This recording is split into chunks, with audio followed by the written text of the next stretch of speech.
Saya bisa bertanya sedikit Bang Agis. Manusia itu terkutuk, iblis juga terkutuk. Kira-kira Ular yang iblis terkutuk. tidak, oh iya. Kira-kira Iblis iblis itu itu sudah tidak berdosa, sudah diselamatkan. jatuh. Iya, iblis itu Dia kan kan sudah jatuh pada mulanya. dia itu tidak akan diselamatkan oleh Tuhan, kira-kira seperti layaknya manusia. Lalu pertanyaannya? Ya, Iya. pertanyaannya itu, dia Ya, tidak diselamatkan. Iblis tidak diselamatkan karena dia berdosa dari dirinya sendiri. Manusia diselamatkan karena dia berdosa pengaruh dari iblis. Jadi masih ada keselamatan. Karena itu aja. Iya. Dan iblis itu makhluk roh loh. Dikatakan di ayat lain bahwa roh itu tidak pernah berdusta. Jadi roh-roh ini sebenarnya roh yang melayani. Ketika mereka membangkang, tidak ada pengampunan bagi mereka. Itu. Nah, sedangkan manusia itu yang tadi dijelaskan oleh Erben bahwa manusia itu tidak ada pembangkangan dari mula. Ya, mereka bukan membangkang, tetapi mereka tertipu. Gitu, Bro Fandi. Jadi menurut Abang siapa tadi? Jadi iblis itu tidak diampuni karena dia berbuat dosa dari dirinya sendiri, kan gitu. Apakah manusia yang mengikuti ajakan iblis itu bukan datang dari diri manusia itu sendiri yang mengikuti nafsu itu? Ya, kalimatmu aja udah rancu, bro. Udah ada di situ kata ajakan. Kalau sudah ada ajakan kan itu bukan inisiatif sendiri. Kalau inisiatif iya, tapi sendiri, kan ada keinginan untuk mengikuti itu. kenapa keinginan itu ada? Karena ada ajakan. Kalimatmu sendiri udah menjawab pertanyaanmu. Ada ajakan. Gila. Kalau kita sudah kenyang, kita habis makan kan kenyang. Udah kenyang nih. Terus Pak Herben ngajak makan saya. Tentunya saya nggak mau karena saya sudah makan. Saya sudah kenyang kan gitu. Itu kalau tidak ada unsur kelaparan di diri saya sendiri kan gitu. Ya, Seandainya kalau masih ada kita mempunyai unsur nafsu di dalamnya, pasti ajakan-ajakan yang jelek itu masih lolos di diri, masih belum bisa kita dapat dapat kendalikan penuh. Karena kenapa? Masih ada nafsu-nafsu di Kalau sendiri yang jawab kan pertanyaan gitu. lu. Ya, udah kau jawab. Lu jawab sendiri pertanyaan lu, Bro. Kalau aku jawab jawaban konyol, ya waktu ular mengajak si Hawa itu untuk makan buah itu lagi lapar mereka. Contohnya kok lapar. Pandi, kok contohnya lapar? Enggak, kita ikuti pola pikirnya. Jadi waktu itu Hawa dan Adam lagi lapar. Jadi pas diajak ya tergoda mereka. Udah. Aku nanya satu bang. Apa Kristen itu ada nggak yang masuk neraka, Bang? Jadi gini, Pak Munir harus memastikan dulu arti Kristen ya. Jadi kalau Kristen, apakah ada yang masuk neraka? Ya, saya luruskan dulu pengertian Kristennya ya, supaya kita sepakat nanti supaya nggak debat kusir. Kristen yang diartikan sebagai murid-murid Kristus yang setia mengabdi kepada Kristus dalam hidupnya, itulah pengertian Kristen. Jadi kalau pengertian Kristen seperti itu, tidak ada yang masuk neraka. Tapi kalau orang ber-KTP Kristen, nah itu bisa masuk neraka. Nah, itu. Jadi penjelasan kata Markus, setiap orang akan digarami dengan api. Artinya setiap orang, semua orang. Menurut saya kan udah pernah kita bahas itu ya, digarami dengan api itu berbicara tentang penyucian hidup selama di dunia ini. Oh, gitu. Memang setiap orang harus dimurnikan. Tetapi kalau tidak mau menerima api pemurnian dari Tuhan, maka dia akan mendapatkan api penghukuman dari Tuhan. Itu jadi api itu kan berbicara pemurnian. Memang kami selalu dimurnikan tiap-tiap hari, karakter dibaharui. Tapi kalau tidak mau menerima, bentar dulu. Tapi kalau kita tidak menerima api pemurnian dari Tuhan, maka kita akan mendapatkan api penghukuman. Nah, seperti itu Pak Munir. Kenapa Pandi tadi, Bro? Api pemurnian itu apa, Bang? Ya, api pemurnian itu bukan api seperti api yang dibakar-bakar itu. Api Oh pemurnian itu gitu. kan sebuah kiasan. Karena Oh itu Yesus kan kiasan. Iya. sering memakai istilah-istilah. Ya itulah indahnya kalau Yesus mengajarkan menggunakan perumpamaan, bahkan memakai istilah botani ya, tanaman, contoh akulah pokok anggur, menggunakan benih, nah itu botani. Tapi kadang juga Kalau memakai zoologi, berbicara tentang domba, berbicara tentang yang lainnya. Kadang juga tentang apa? Antropomorfis, tentang manusia. Nah, di situ. kalau misal ada Yesus ngaku Tuhan, itu perumpamaan apa enggak? Perumpamaan tuh, Bang. Bukan. Biasa. Jadi gini, Oh, pengakuan Yesus adalah Tuhan itu kan itu kalimat langsung, Bro. Jadi harus kita lihat dulu konteksnya. Makanya orang belajar Alkitab itu kan dilihat konteks di situ. Dan Tuhan itu kan gelar itu. Tuhan itu bukan wujud, tapi Tuhan itu gelar, jabatan, kepenguasaan. Nah itu.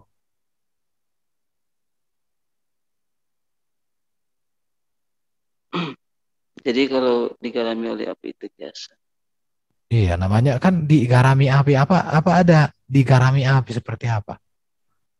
Kamu pernah digarami oleh api, Bang? Erben?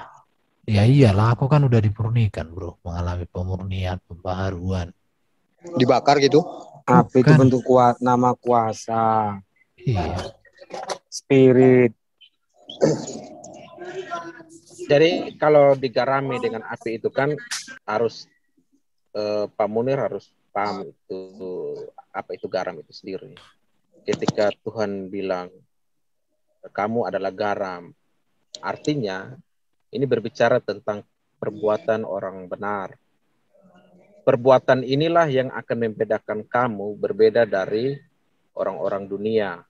Ketika kamu dimurnikan oleh Roh Kudus itu atau dikuduskan kan, nah, maka kamu akan menjadi berbeda, dikhususkan.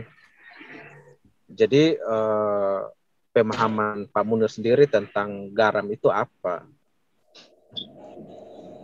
Bukan garam yang kita bilang asin, tetapi makna rohaninya Pak Munir. Di Islam ada nggak analogi-analogi seperti itu, Pak Munir?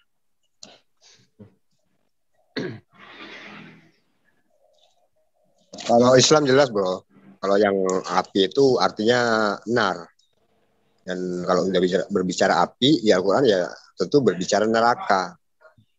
Gitu. Dan Allah sudah mewanti-wanti agar supaya jangan kamu ikut langkah-langkah setan yang mengakibatkan kamu nanti akan masuk neraka, kan gitu. Nah, jadi kalau misalkan ada orang masuk neraka itu bukan salah Tuhan.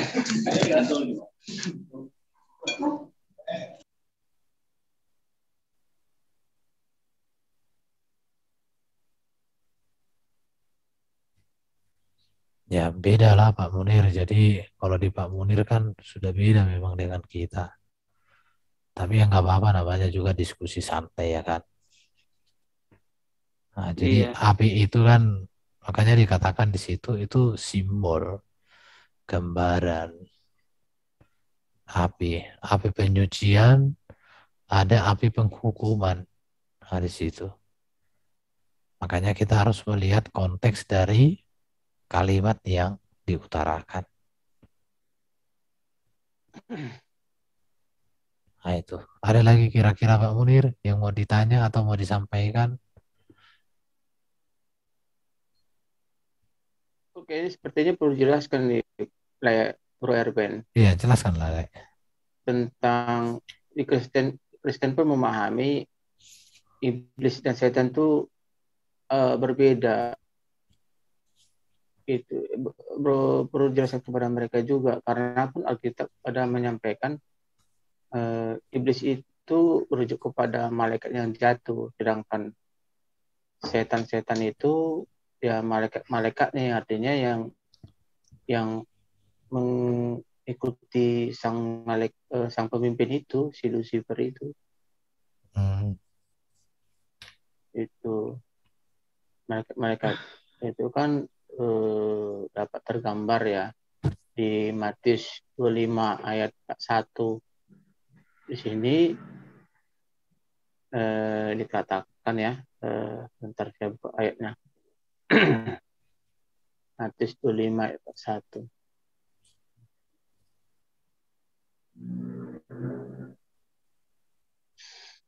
Dan ini ketika Yesus disalib ya sepertinya. Penghakiman terakhir, terkait dengan penghakiman terakhir. Dan ia akan berkata juga kepada mereka yang sebelah kirinya, "Nyala dari hadapanku, hai kamu orang-orang terkutuk.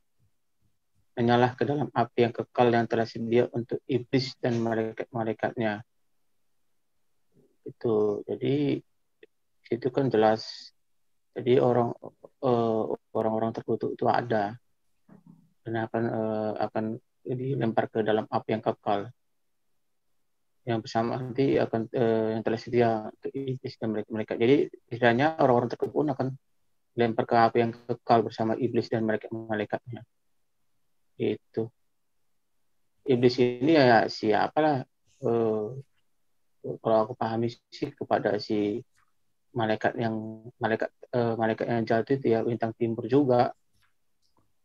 Itu iblis itu pengertian apa? Pak Munir iblis mungkin juga bisa. Ya, yang kalau dalam ajaran pandangan Kristenan, teologi Kristen, iblis itu bermakna melawan Tuhan. Iblis itu Lucifer. Iya, Lucifer. Iya. Malaikat maksudnya pengertian dari kata iblis itu. Iya, iblis itu bermakna yang melawan Tuhan. Iya, penentang kan artinya sebenarnya. Iya. Kata iblis itu artinya penentang. Kalau ya, setan itu artinya apa? Setan itu ya bermakna kepada pengikut. Iya, roh jahat. Artinya sebenarnya iblis dan setan itu sama aja. Hanya pengertian dari setan itu gini, kalau saya pahami setan itu kan gini. Kan sebelum adanya iblis, kan Allah kan tidak menciptakan iblis, bro. Allah kan menciptakan malaikat. Iblis dan setan itu sampai sekarang pun dia adalah malaikat, tapi disebut malaikat jahat. Hakikatnya tetap hakikat malaikat, tapi dengan sifat dan karakter yang sudah rusak oleh dosa. Mereka tetap malaikat. Malaikat yang jahat. Ya. Seperti kita manusia, ketika kita punya karakter buruk, sifat buruk, kita bukan berarti manusia. Kita bukan manusia, kita tetap manusia. Tapi manusia yang jahat. Kayak jin jahat, jin baik.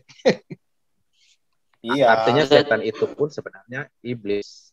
Gitu. Kalau di Matius 7 ayat 21 itu, kalau aku sih setan itu kok kepada ini ya, pengikut iblis itu. Iya, betul, setan, roh jahat. Iblis itu nama. Karena kan ada juga namanya kerajaan iblis atau kan. Setan. Kerajaan setan iblis biasanya ada. Dicenderungkan perbuatan jahatnya. Nah, kalau iblis itu memang gelarnya iblis juga. Iblis atau Satan, kan dibilang dua begitu. Itu sama, setali tiga uang. Iya, Satan itulah iblis. Jadi ini istilah yang berbeda aja yang disematkan kepada malaikat jatuh ini. Sebenarnya.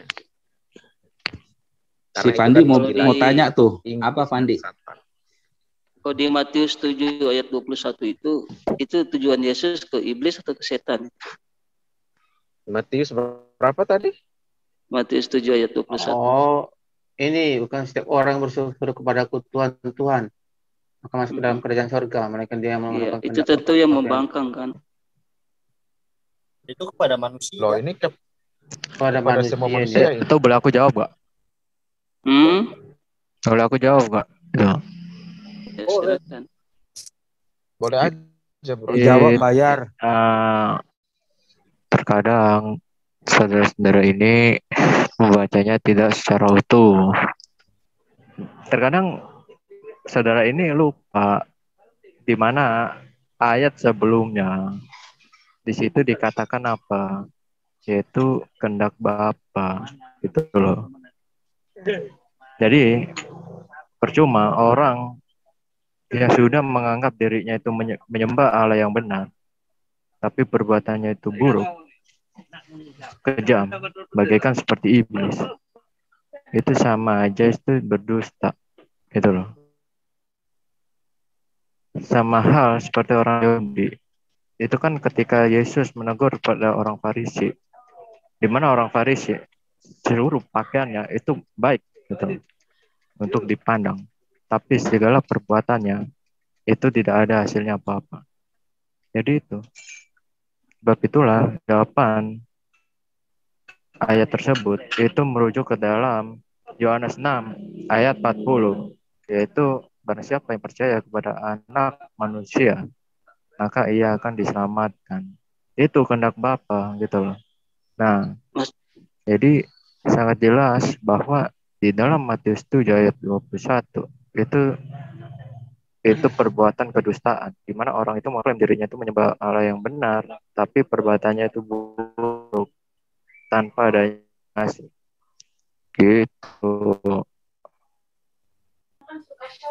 Ya, kalau kita pahami ayat itu kan bukan setiap orang yang berseru kepada aku Tuhan, Tuhan akan masuk dalam kerajaan surga. Jadi yang dinilai itu bukan seruan, tetapi yang dinilai Tuhan itu adalah harus percaya. Baru juga kalau orang ngaku-ngaku, tapi tidak diakui Tuhan, gak ada artinya. Saya ngaku, saya hebat Tuhan, saya begini Tuhan, saya begini Tuhan. Tapi nggak diakui Tuhan, nggak ada gunanya. Nah, itu jadi bahasa praktisnya. Dan di antara orang yang berseru kepada Yesus sebagai Tuhan itu bukan semua. Maka dikatakan tidak semua orang, bukan semua orang. Artinya sebagian. Memang sebagian kok. Apakah sebagian besar atau kecil? Ya kita tidak tahu, tidak disebutkan. Tapi kalau disimak kata demi kata dalam kalimat itu, sebenarnya gampang kok memahami. Memang bukan setiap orang kok. Artinya sebagian orang. Karena banyak juga orang berseru pada hari terakhir akhir. Kalau digambarkan itu seperti gadis yang bodoh itu kan. Kan mereka berseru, buka pintu, kami sudah datang. Begini, begini, begini. Kami sudah menunggu. Macam-macam lah itu. Enggak, pintu sudah ditutup katanya. Jadi ada sebenarnya. Gitu Bro Pandi. Penjelasan yang praktisnya. Iya. Boleh tambah nggak lah Herman? Iya tambah ya, tambahlah. Jadi ini Bang Herman, bukan setiap orang, jadi Yesus mengatakan bukan setiap orang, bukan dia katakan bukan semua orang, bukan gitu. Bukan setiap. Berarti bukan setiap orang yang memanggil dia Tuhan akan masuk ke kerajaan surga. Gitu. Itu kalimatnya, Bang. Iya, bukan setiap orang, melainkan. Berarti, itu kan sudah ada di situ kalimat pengandaian. Artinya di situ memang sebagian. Jadi dari kalimat itu arti maknanya itu sebagian. Bukan setiap orang. Jadi bukan setiap orang yang berseru kepadaku Tuhan, Tuhan, melainkan. Jadi kata melainkan itu sudah menunjukkan di situ bahwa itu tidak menegaskan, sudah menegaskan itu sebagian karena ada kata melainkan. Ya, yang melainkan apa katanya itu? Melakukan kehendak Bapakku yang di surga. Kan aku udah jelaskan tadi. Kalau orang berseru Tuhan, Tuhan kepada Yesus, tapi kalau enggak Yesus mengakui seruannya itu enggak ada artinya. Tapi kalau Yesus mengakui itu, ya itu ada artinya. Berarti melainkan yang mengikuti kehendak Tuhannya Yesus ya. Itu kan artinya. Mengikuti Bapa yang di sorga, bukan Tuhannya Yesus di situ disebutkan. Bapak yang di surga itu apanya Yesus? Jadi Bang, melainkan mereka semua akan digarami dengan api. Iya. Tunggu dong, Munir. Iya, memang semua akan digarami dengan api. Makanya tadi kan ku bilang samamu. Orang yang tidak menerima garam penyucian akan menerima garam api penghukuman. Itu, karena aku udah bilang tadi itu. Jadi garam api itu berbicara penyucian sekaligus penghukuman. Bagi yang percaya itu berbicara tentang pemujian, pemurnian hidup. Tapi kalau kita nggak mau dimurnikan, ya dihukum. Jadi berdasarkan ayat itu, Bang, berdasarkan ayat itu ada juga ya orang yang memanggil Yesus Tuhan itu masuk neraka ya. Memang iya, ada. Kan bukan setiap orang. Bahkan bukan setiap orang juga. Sebentar. Tadi kan pertanyaannya Pak Munir, apakah semua Kristen itu masuk surga? Kalau Kristen dalam pengertian pengikut Kristus, murid Kristus, setia kepada Kristus, pasti masuk surga.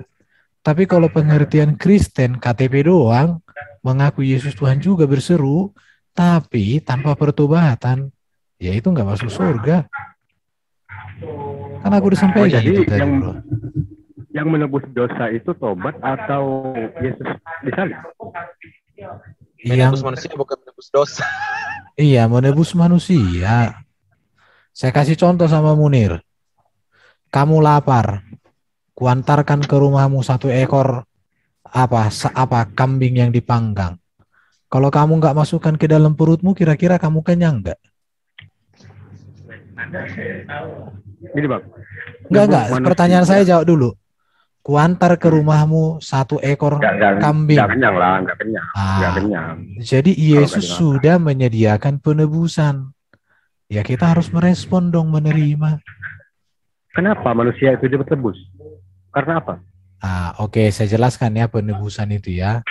Jadi kalian mungkin ini dengarkan sebentar ya. Penebusan itu artinya gini.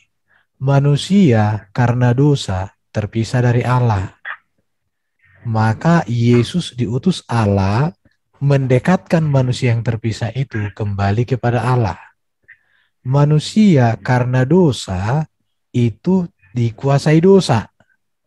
Allah melalui Yesus datang kepada manusia untuk membebaskan manusia dari kutuk dosa. Manusia karena dosa mengalami maut. Yesus diutus Allah firman jadi manusia untuk membebaskan manusia dari maut. Maka Yesus katakan, akulah kebangkitan dan hidup. Manusia karena dosa, dikuasai oleh iblis. Yesus datang diutus Allah firman jadi manusia untuk kembali manusia itu menang atas iblis. Itulah arti penebusan. Jadi konsep penebusan dalam iman Kristen itu bukan seperti konsep penggadaian. Bukan seperti itu. Ya, itu dosanya ditebus. Enggak, orangnya ditebus, dosanya diampuni. Jadi Bang, jadi Yesus katakan melainkan yang mengikuti kehendak Bapa di surga. Nah, sekarang saya tanya, hukum yang utama bagi Yesus itu apa? Kasihilah Tuhan Allahmu dengan segenap hatimu, dengan segenap jiwamu. Dan hukum yang sama dengan itu, kasihilah sesama manusia sama seperti dirimu sendiri. Kan itu kegenapan seluruh hukum Taurat. Berarti harus mengasihi Tuhannya Yesus ya gitu. Tuhan Allah. Kamu itu jangan framing, bro. Iya, Tuhan Allah itu kan Tuhannya Yesus. Enggak ada Tuhan Allah disebut di situ, bukan Tuhannya Yesus. Kamu salah, Erben. Hukum yang pertama kata Yesus, dengarlah bangsa Israel, Tuhan itu Esa, bukan kasih. Markus 12 Tuhan ayat 29. Itu, dengarkan ya. Tuhan Allah mungkin tahu lo, Munir. Dengarlah Israel, Tuhan itu Allah kita. Tuhan di situ sebenarnya dari kata Yahweh itu. Nah, itu Tuhan itu Yesus Allah kita, gitu. Tuhan itu Esa. Itu Tuhannya Yesus. Gitu lah. Itu nggak Yesus ngerti lah katakan ya. itu dia itu Tuhannya. Ayat jangan ditolak, ayat jangan ditolak. Nggak Loh, ngerti dengarkan dia, ya. dia Makanya dia nggak gini, ngerti dia. kalian itu kan gini ya. Kalian itu nggak mengerti, dijelaskan pun susah mengerti. Iya, nggak Itu ngerti itu. Tuhan itu Allah kita, Tuhan itu Esa, itu dikutip dari PL. Kata Lah, Tuhan lah, di lah. situ itu maknanya itu YHWH itu. Lah, Yuk. boleh buka Yohanes 6 nggak, Le? Oh iya, iya. Ini terkadang di DKK nih salah berpikir terkadang gitu loh. Mengatakan kalau mengaku Yesus itu Tuhan kalian masuk neraka, bilangnya gitu. Nah, enak aja. Nih kendaknya ini kendak Bapa. Nih, kelihatan nggak? Ayat berapa, Bro? Apa itu baca 40 lah ya, 40. 40. Sebab inilah kehendak Bapakku, yaitu supaya setiap orang yang melihat anak dan percaya kepadanya beroleh hidup yang kekal, dan supaya aku membangkitkannya pada akhir zaman. Ini kehendak Bapa di surga. Nah, ini jawabannya. Aku juga percaya bahwa Yesus itu benar. Nah, apanya? Percaya apanya? Kamu berdusta. Ya, enggak apa-apa. Jadilah menurut perkataanmu. Nih, percaya bahwa Yesus itu anak manusia. Ini kan. Nih, melainkan dia yang ini masuk ke dalam Ini lihat ya, di ayat 22. Ayat 22 ini itu kan bagus itu. Lihat ya. Pada hari terakhir banyak orang, perhatikan ya, banyak ya. Bukan semua orang. Banyak dengan semua orang beda itu. Pada hari terakhir banyak orang akan berseru kepadaku, Tuhan, Tuhan, bukankah kami bernubuat demi namamu, mengusir setan demi namamu, mengadakan banyak mujizat demi namamu juga.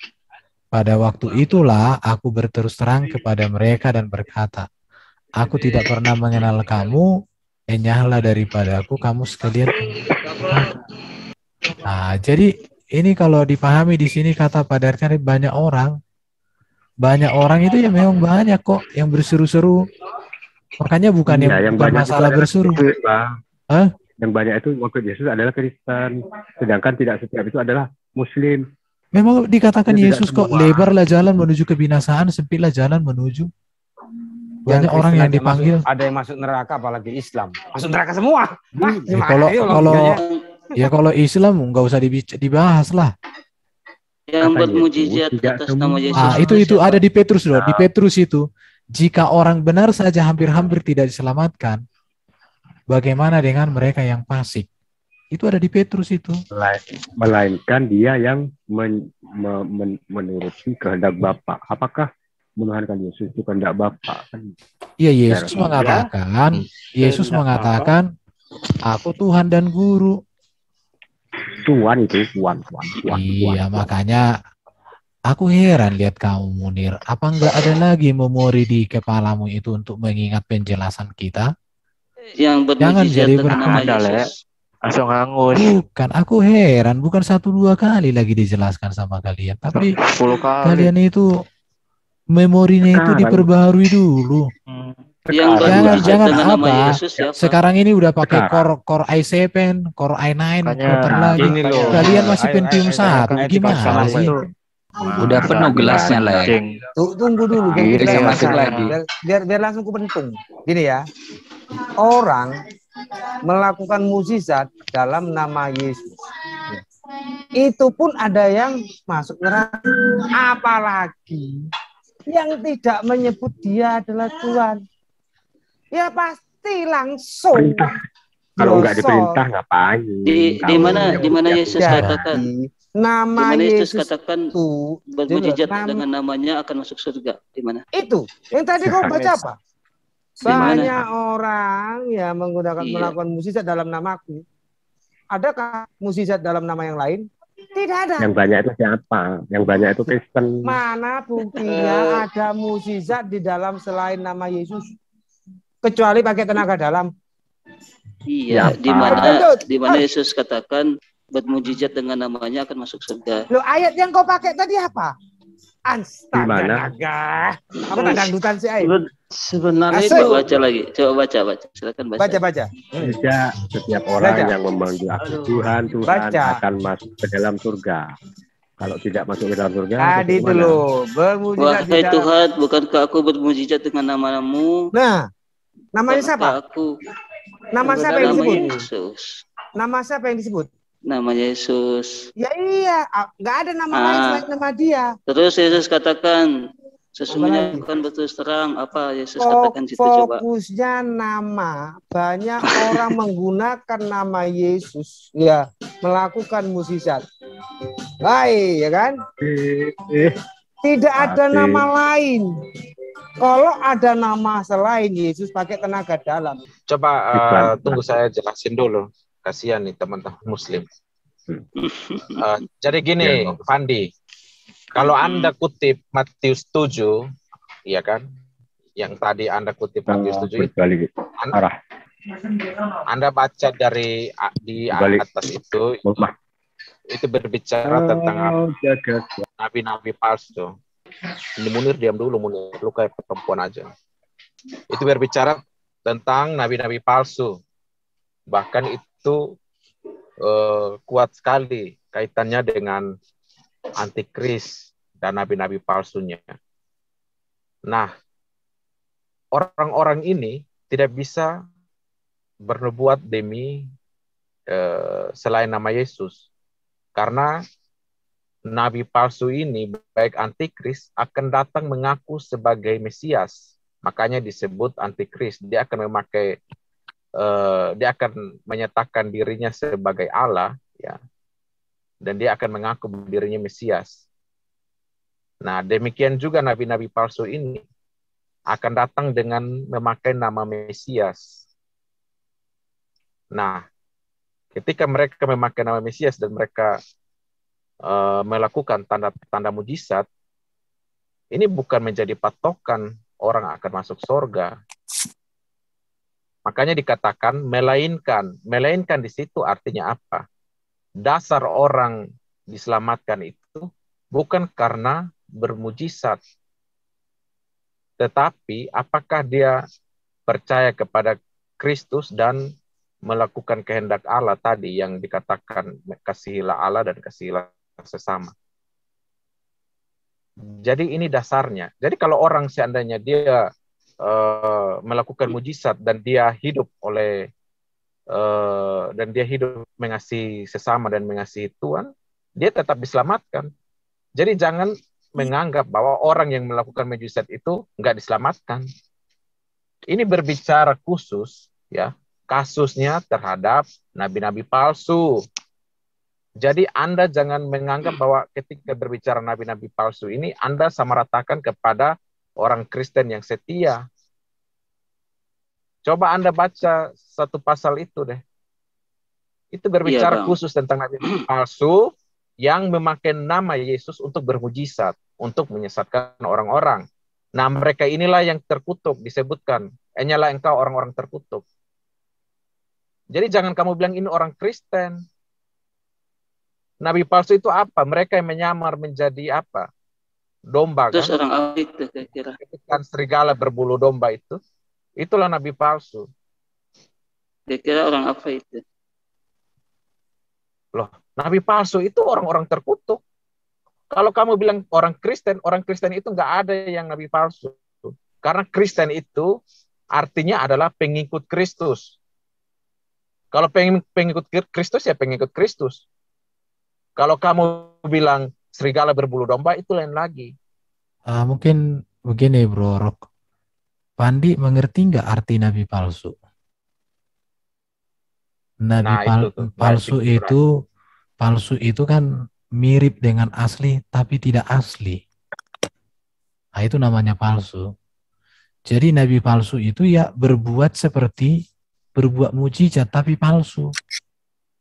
Makanya itu tadi yang dibilang oleh domba tadi, nabi palsu itu membuat sesuatu tapi ada kekuatan-kekuatan yang lain. Nah, saya pernah ketemu orang kayak gitu. pakai hal-hal rohani, pakai Alkitab, tapi dia dukun. Nah, itu nabi-nabi palsu. Jadi Pandi harus ingat kata demi kata itu harus dicerna. Oke, mau dilanjutkan lagi Pandi? Udah mengerti? Iya. Menurut saya penjelasan Jadi, ini udah komplit ya. Iya. Jadi menurut saya yang dimaksud nabi palsu oleh Yesus itu apakah itu? Nah, di sini Yesus berkatakan, bukan setiap orang yang menyuruh aku Tuhan atau memanggil-manggil aku Tuhan akan masuk ke kerajaan surga, melainkan orang yang mengikuti kehendak Bapakku. Oke. Maksudnya kehendak Sebentar. Bapakku. Kamu mungkin apa? Nggak bisa menalar utuh, dengar dulu. Jangan tertawa kayak gitu. Nggak suka aku. Nggak ada hakmu menjelaskan. Udah salah. Jangan kau ketawa kayak gitu. Nggak dewasa kau dari dulu kayak gitu. Enggak, maksud saya kan masih nggak usah ketawa mengejek kayak gitu. Iya. Nggak usah pakai ketawa-ketawa. Aku juga bisa ketawa. Perhatikan ya, bukan setiap orang yang berseru kepadaku, Tuhan, Tuhan, akan masuk ke dalam kerajaan surga. Perhatikan, setiap orang. Kalau kita mengecek setiap orang yang dimaksud di sini apa, artinya ada nabi palsu dan orang-orang yang benar. Nah, di situ. Jadi, orang-orang benar dengan nabi-nabi palsu itu ada dalam satu keadaan. Sama apa keadaannya? Kita lihat di sini. Dikatakan mereka sama-sama berseru kepada Yesus Tuhan Tuhan. Karena setiap orang ya. Jadi ada orang nabi palsu, ada murid-murid palsu. Jadi karena mereka ini sama-sama berseru, maka bukan setiap orang, melainkan apa? Dikatakan pengurus setan dan semuanya.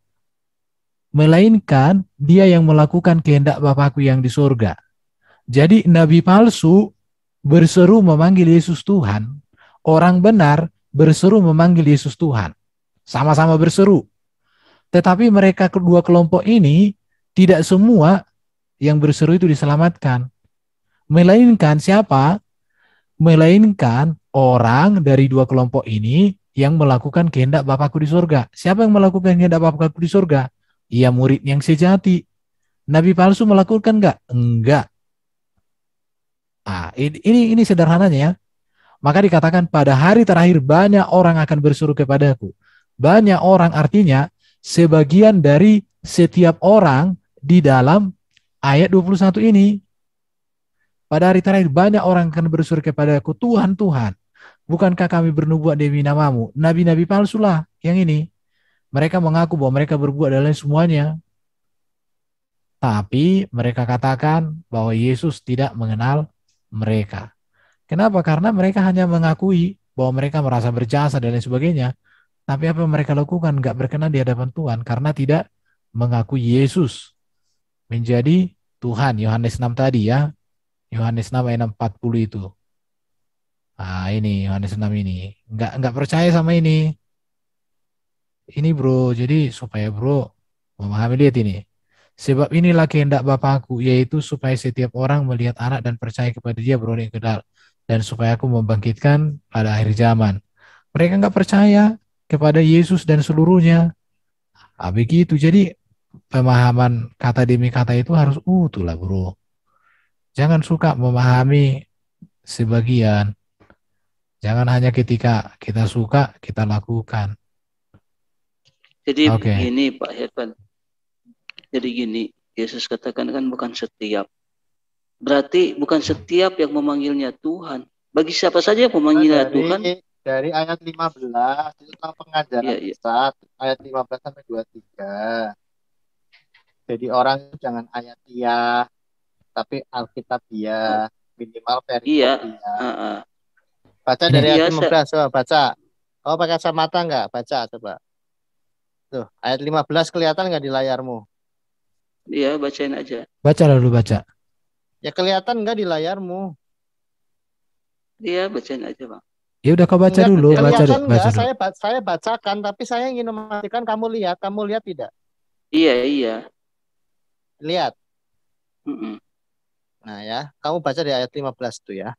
Waspadalah terhadap nabi-nabi palsu, yang termasuk nabi abad 7, yang datang kepadamu dengan menyamar seperti domba, tetapi sesungguhnya mereka adalah serigala yang buas.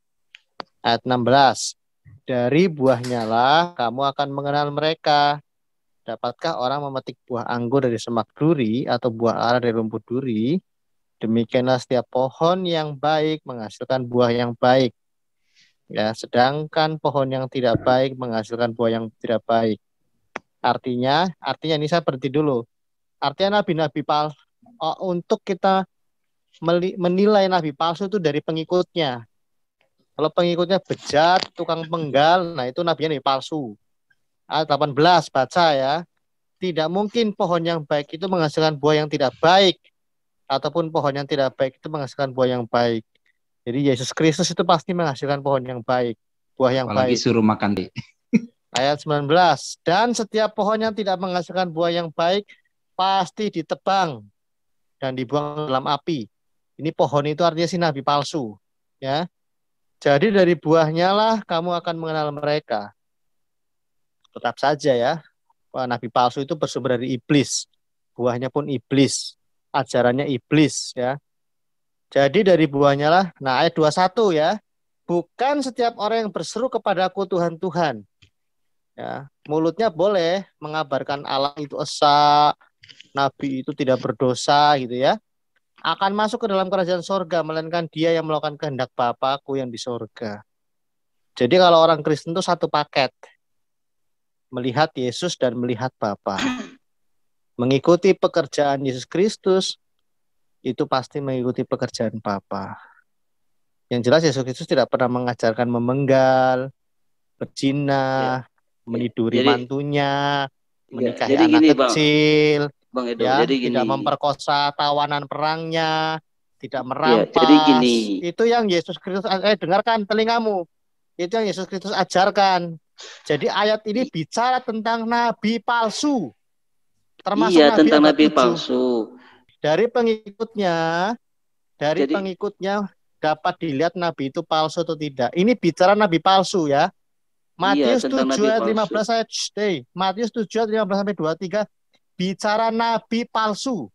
Palsu. Iya, dan nabi sumber palsu. Kepalsuan adalah iblis. Paham? Apakah nabi palsu di sini? Jadi nabi palsu di sini bukan yang yang memanggil-manggil dia Tuhan. Ya, nabi-nabi yang memanggil dia Tuhan. Nabi palsu itu merasa mengajarkan Allah yang esa, Tuhan yang benar dan sebagainya, tetapi itu kepalsuan. Iya, tidak seperti yang Yesus Kristus ajarkan. Yesus katakan nabi palsu itu yang setiap dia memanggil Yesus itu sebagai Tuhan. Itu kan bukan setiap nabi orang palsu yang memanggil ini, aku Tuhan. Ini Yesus Kristus lagi bilang nabi palsu ini hobinya sok mengenal Tuhan, ya, sok menerima wahyu, memanggil-manggil Jadi Tuhan, ayat 21 Tuhan. ini gimana? Betul, itu nonton nabi palsu. Nabi palsu itu hobinya manggil-manggil Tuhan, sok memanggil mengenal Yesus Tuhan, memanggil sok Yesus bertemu Tuhan. malaikat, siapa yang memanggil aku Tuhan? Sok menerima wahyu, tapi kerjanya menggal orang, ngiduri mantunya, nikahi anak kecil. Itu nabi palsu. Bang Edo, larinya kemana sih? Ini nabi kan palsu. Yesus katakan. Bentar Bro Edo. Iya, nabi palsu. Nabi palsu itu yang memanggil nabi aku palsu. Tuhan. Itu ayat 15. Yesus. Coba. Ini lagi yang ngomong memanggil nabi Yesus palsu. Tuhan.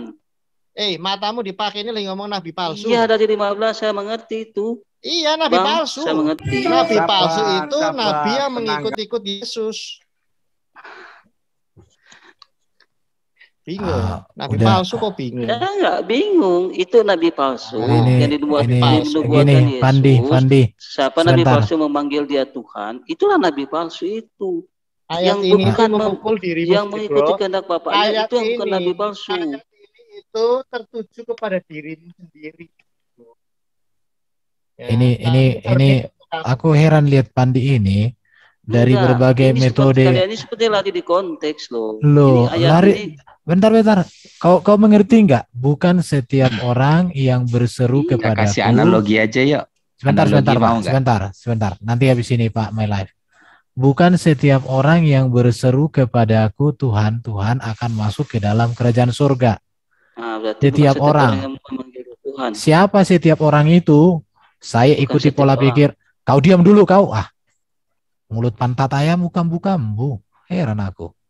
Lihat ya, bukan setiap orang yang berseru kepadaku. Setiap orang, bukan setiap orang. Melainkan dia yang melakukan kehendak Bapakku yang di sorga. Setiap orang itu siapa? Kau diam dulu. Setiap orang itu siapa? Orang Kristen, nabi palsu, sama-sama berseru. Tetapi ini orang jadi gitu sih, Bang. Saya kan mengikuti kan dia pola katakan pikir. Bukan setiap orang yang memanggil Kau dia mengerti Tuhan. nggak kata melainkan? Iya, melainkan Di situ itu kan berarti melainkan itu artinya. Melainkan berarti yang mengikuti kehendak Bapaknya. Berarti bukan setiap orang yang memanggilnya Tuhan. Dengarkan dulu kawan. Ini Apa Tuhan itu tidak akan masuk double kerajaan banget surga, sih kamu itu. Aduh, manusia dari mana ini dijelaskan kayak anak TK pun nggak ngerti. Oh, haleluya. Mengerti nggak kamu? Bukan setiap orang yang berseru kepadaku Tuhan, Tuhan akan masuk dalam kerajaan surga. Melainkan dia yang melakukan kehendak Bapakku yang di surga. Artinya begini, dari begitu banyak orang yang berseru kepada Yesus sebagai Tuhan, tidak semua mereka itu diselamatkan. Tetapi hanya yang melakukan kehendak Bapakku di surga. Artinya dari semua yang berseru itu, ada yang melakukan, ada yang tidak. Yang melakukan itulah murid sejati. Yang tak melakukan kehendak Bapa di surga itulah nabi palsu. Maka dikatakan pada hari terakhir banyak orang akan berseru kepada aku. Memang nanti orang akan berseru kepada Yesus. Tuhan, bukan kami bernubuat. Enggak bisa. Pada waktu itulah aku berterus terang kepadamu. Aku tidak pernah mengenal kamu, enyahlah daripadaku, kamu sekalian pembuat kejahatan. Kepada siapa Yesus katakan ini? Kepada nabi palsu tadi, yang berseru-seru tadi, mengatasnamakan, tapi tidak taat, tidak sungguh-sungguh. Nabi palsu, makanya kamu nggak ngerti nabi palsu.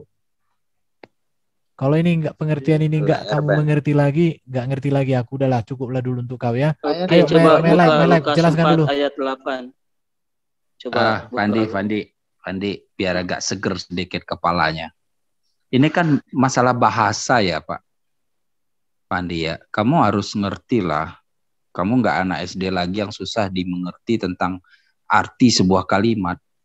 Tolong dibuka aja tuh ayatnya, nggak apa-apa. Aku mau baca juga. Biar sama-sama kita lihat. Ayat apa itu? Itu ayat yang tadi. Kan tuh ya, dengar ya. Coba. Ini bahasa dulu ya. Saya belum analogi. Bahasa nih. Ini ada dua kata yang menjadi peranan penting di situ. Bukan, ya kata bukan itu kata pertama, lalu yang ada lagi kata melainkan. Kalau kamu hilangkan kata bukan, akan menjadi seperti ini. Ada nggak hubungannya dengan yang melainkan nanti? Aduh, jangan ditutup dong.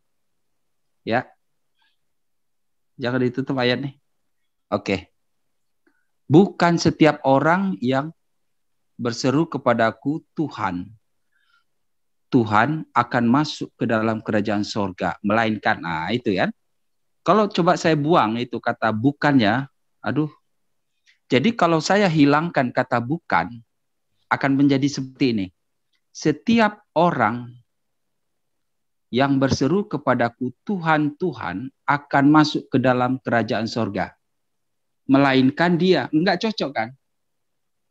Kalau saya lanjutkan melainkan dia, itu jadi maknanya jadi hilang. Jadi artinya di sini hanya sebagian ada menyebut kata Tuhan, ada yang menyebut juga kata Tuhan, tapi tidak melakukan kehendak Bapa. Nah, sama analoginya gini. Bukan setiap orang di kelas 6 itu yang duduk di kelas 6, yang lagi duduk di kelas 6 itu adalah kelas 6. Melainkan yang pakai baju merah itu ada yang kelas 5. Jadi ada kata bukan dengan melainkan ini nggak bisa dipisah. Karena ada hubungan sebab akibat di situ. Jadi di sini bukan setiap itu artinya sebagian. Kita berbicara sebagian. Bukan semua. Jadi sebagian ada menyebut kata Tuhan. Ada juga tapi dia melakukan kehendak Bapa. Dan satu lagi menyebut Tuhan tapi tidak melakukan kehendak Bapa. Kehendak Bapa itu apa? Mengaku Yesus itu anak Allah. Yesus mengatakan, bukan setiap orang yang memanggilku Tuhan. Berarti setiap orang yang memanggilnya Tuhan itu tidak akan masuk ke kerajaan surga. Coba, bukan setiap orang yang memakai baju kuning itu adalah kelas 6. Melainkan orang yang memakai baju putih. Berarti siapa saja yang pakai baju kuning itu bukan kelas 6 kan gitu. Itu kita bicara tentang kok melainkan baju putih. Kandi, kau baca share screenku biar kau lebih paham. Aduh, Bro Kandi. Bacain aja terus jabarkan. Gini Bang. Gini. Bukan yang memanggil Yesus Tuhan yang masuk surga. Tapi apa? Bukan setiap. Loh. Iya, itu sama analoginya gitu, Bang. Bukan orang yang manggil Yesus Tuhan itu yang masuk surga. Gini intinya gini. Bukan setiap anak yang memanggil nama Pak Munir itu adalah anak pandu Pak Munir. Dua-duanya bisa menyambil Pak Munir tuh bapaknya, bapak. Tapi satu itu anak tetangga, bisa juga. Ngerti nggak? Masa semua orang panggil bapak kepada Pak Munir? Lalu coba semua itu adalah anak Pak Munir. Ya sudah. Bahaya siapa ini si Pandi ini menganalisa kata nggak ngerti. Begini, Berfandi, itu ayat itu mengajarkan ya bahasanya umat Kristen itu harus hidup kudus, itu taat. Itu demikianlah kehendak Bapa, yaitu supaya umat pilihannya. Iya, udah nak masuk nih, udah. Saya nggak mau bahas itu lagi. Bang, arti hidup kudus. Matius 7:15 sampai 23 itu bicara nabi palsu. Buset deh. Susah amat ngertiin. Matius 7 ayat 15 sampai 23 bicara nabi palsu. Yang namanya palsu makanya di ayat 15 dikatakan seperti domba yang menyebut nama Yesus tapi tidak dengan sungguh-sungguh. Kamu jangan artikan ingin menyangkal ketuhanan Yesus dari ayat ini. Tidak sebodoh itu orang Kristen dalam beriman. Oh, gara-gara ayat ini keimanan kami tentang kemesiasan Yesus batal. Otakmu itu gimana sih? Saudara bro, ini putus-putus bro. Orang Kristen membangun imannya dong. Sabar. Laer Ben. Yo. Coba buka Matius 12 ayat 48 sampai 50. Biar ini mereka nggak usah lari-lari dulu sih. Enggak. Sama ini orang ini kalau dengar nggak salah saya ya. Ini bicara tentang nabi palsu. Ini loh. Matius 7 15 sampai 23. Iya. Ini sudah ini loh. Ini bicara tentang pengajaran yang sesat. Mereka nggak percaya anak Allah loh. Yang nabi palsu itu. Entar dulu. Ini pelajaran memahami satu perikop ya. Stefan ini. Saya tahu dalam pikiranmu itu, kalau kamu mencomot ayat ini dipikirnya, kalau menyebut Yesus Tuhan itu salah, enggak dilarang oleh Yesus Kristus. Enggak seperti itu cara berpikirnya. Masa iman orang Kristen kok dipatahkan oleh ayat yang seperti ini kan tidak. Ini bicara tentang ini kan Yesus Kristus yang khotbah di bukit tuh. Ya, hal menghakimi, hal yang kudus dan berharga, hal pengabulan doa, jalan yang benar, ini tentang pengajaran sesat, gitu ya. Bukan setiap orang berseru kepadaku Tuhan. Ini bicara tentang nabi palsu. Papa. Itu Papa kok bingung. Gara-gara ayat ini terus kami tidak boleh menyebut Yesus Kristus Tuhan. Ini kan logikanya itu mana sih? Matius 17 itu penekanannya orang harus melakukan kehendak Bapa. Jadi bukan masalah menyebut Tuhan atau tidak di situ. Orang mau menyebut Tuhan atau tidak itu bukan jadi ukuran lagi sebenarnya. Yang menjadi ukuran itu melakukan kehendak. Kita membuat perikop ini loh. Ini loh hal pengajaran yang sesat ya.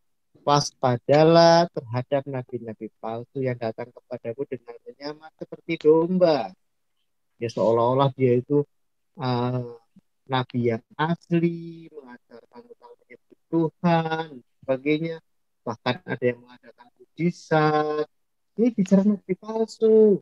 Terus di ayat 16 dikatakan, Yesus Kristus memperingatkan dari buahnya kamu akan mengenal mereka. Mereka itu nabi palsu. Oke, dijelaskan lagi bahwa kalau pohonnya jelek, ya pasti buahnya jelek, kan?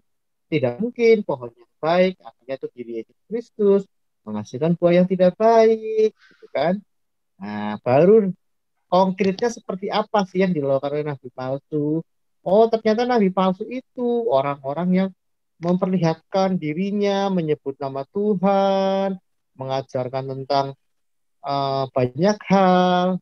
Nah, itu nabi palsu itu seperti itu.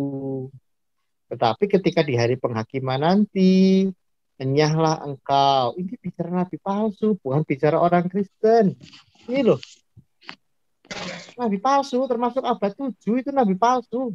Duh, kan Bang, Kupingnya Nabi kami dimana? nggak pernah Bang bernubuat demi nama Yesus, Enggak, saya Bang. nggak bilang nabi Anda, Oh, saya bilang nabi abad 7. Kan banyak nabi itu. oh iya, iya. Oke, oke. Ya sudah. Bang Edo. Jadi gitu. Dari berikut bahkan dikasih tahu ya, dari buahnya itu kita bisa mengidentifikasi nabi palsu. Pengikutnya, mungkin hobinya memenggal kepala orang, hobinya dikit-dikit sumbu pendek, marah-marah, kafir-kafirkan. Itu dari buah ini udah diperingatkan nih ya. Ayat Berarti 15 Musa jelas. juga Bang Edo masuk ya? Bentar dulu, ini Yesus itu sedang memberitahu yang akan datang. Ya, jadi Yesus itu sedang memberitahu murid-muridnya, orang yang saat itu hadir di bukit saat itu. Ini kan khotbah di bukit, agar waspada terhadap nabi palsu. Waspadalah terhadap nabi palsu. Saya perlu 100 kali ulangi kata nabi palsu. Ya, ini bicara tentang nabi palsu. Paham? Nabi Bang Edo. palsu. Ya, Bang Edo. Kalau yang memanggil Yesus Tuhan itu termasuk nabi palsu bukan? Iya, ini berarti ya. Serigala yang menyamar seperti domba menyebut Yesus Tuhan tapi tidak dengan sungguh-sungguh, sok-sokan mengenal Yesus, Isa Al-Masih, tetapi tidak memahami arti Al-Masih, masa Al-Masih adalah pengungkap. Itu nabi palsu seperti itu. Ya. Namanya palsu, yang asli bagaimana? Yang asli yang Oke. Menurut Bang Edo itu dari kalangan Kristen apa dari kalangan Islam? Oh, dari Kristen ada, dari luar Kristen banyak. Gitu. Yang sok-sokan mengenal Yesus Kristus, sok-sokan memiliki sangat sama Yesus Kristus. Nah, itu nabi palsu. Yang suka nyebut-nyebut nama Allah tuh begitu juga. Nih, Om Edo. bukanlah setiap orang yang berseru kepadaku Tuhan, Tuhan. Oh, yang asli juga menyebut Tuhan, tapi dia asli. Tetapi ada yang palsu, ikut-ikutan yang asli. Tuhan, tapi tidak kenal. Kalau menurut saya di luar Islam nggak ada yang memanggil Yesus Tuhan, berarti nggak masuk yang di luar Islam, di luar Kristen. Al-Masih itu artinya tuh Tuhan. Mesias itu artinya raja, Masiha yang diurapi. Yang diurapi itu adalah raja. Jadi ketika ada orang yang mengatakan Isa Al-Masih, artinya Isa sang raja. Iya, kan kita mengatakan cuma Al-Masih, bukan mengatakan Siapa dia yang Tuhan. mengatakan Isa Al-Masih? Itu umat abad 7. Yang mengatakan Yesus itu Tuhan. Al-Masih Masihah itu artinya yang diurapi, artinya raja. Yang diurapi bukan tukang gorengan. Jadi ketika ada abad ke-7 orang mengatakan Al-Masih, itu sama persis dengan ayat ini. Orang itu sudah mengatakan Yesus itu Tuhan. Tetapi ternyata nabi palsu. Nah, makanya saya bilang ayat ini tuh menangkar kamu sendiri. Jadi Al-Masih itu Tuhan. Masihah itu yang diurapi itu hanya satu raja. Raja itu kan Tuhan. Iya, kamu kalau raja. di zaman kerajaan apa Majapahit ya, Raja Wijaya misalnya. Bro Edo. Terus ada misalnya cabut share screen-nya dulu, bro. Namanya Pandi. Nah, Pandi terus bertemu raja tidak memanggil tuan ya. Bunuh kamu sama raja. nabi palsu itu, bicara nabi palsu. Kalau perlu ratusan kali ngulang nabi palsu. Ya jelas. Jadi ini. kita Muslim cuma mengakui Bentar. ya Nabi Isa itu Bentar ya. Al-Masih. Pak Pandi, kau lihat ini. Bukan setiap orang dalam beberapa bahasa perlu diterjemahkan menjadi seperti di antara orang-orang yang berseru kepadaku, Tuhan, Tuhan, ada yang tidak akan masuk surga. Perhatikan ini ya, ini Lembaga Alkitab Indonesia yang menerbitkan bukunya. Oke, nih. Ada perbedaan terdapat pendapat tentang apa yang tepat arti kata diterjemahkan menjadi Tuhan. Dalam ayat ini, ayat berikutnya dengan jelas menunjukkan kepada Tuhan yang akan dimuliakan pada hari kiamat nanti. Yang berseru kepadaku Tuhan, Tuhan, dalam bahasa tertentu terasa tidak wajar jika seseorang mengulangi panggilan Tuhan, Tuhan di belakang kata kerja berseru atau memanggil. Ungkapan ini berarti tidak setiap orang yang punya kebiasaan mengatakan bahwa akulah Tuhannya, atau ada juga yang menerjemahkan menjadi tidak setiap orang yang selalu terus berkata kepadaku Tuhan, Tuhan, atau tidak setiap orang yang selalu terus menyebut namaku. Penerjemah lain menggunakan tidak cukup hanya memanggilku Tuhan, Tuhan.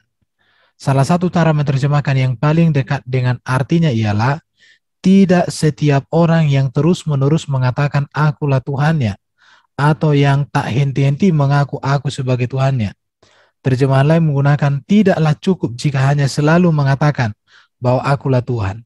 Tidak semua yang mengatakan begitu akan masuk dalam kerajaan surga. Bahasa tertentu lebih mudah menggunakan tidak semua orang yang mengatakan kepadaku engkaulah satu-satunya Tuhan yang kami layani. Kata kerajaan surga di sini artinya kerajaan Allah sebagian ini ya.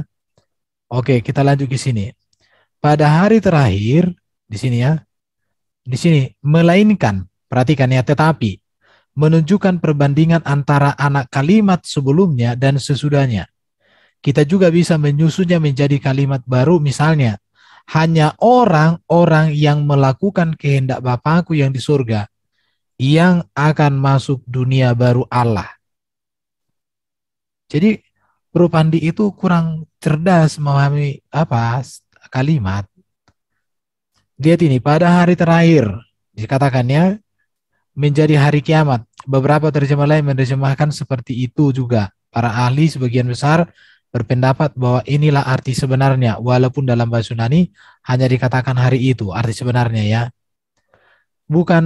Bukankah kami bernubuat demi namamu adalah terjemahan dari pernyataan retoris. Ini pernyataan retoris yang mengharapkan jawaban iya.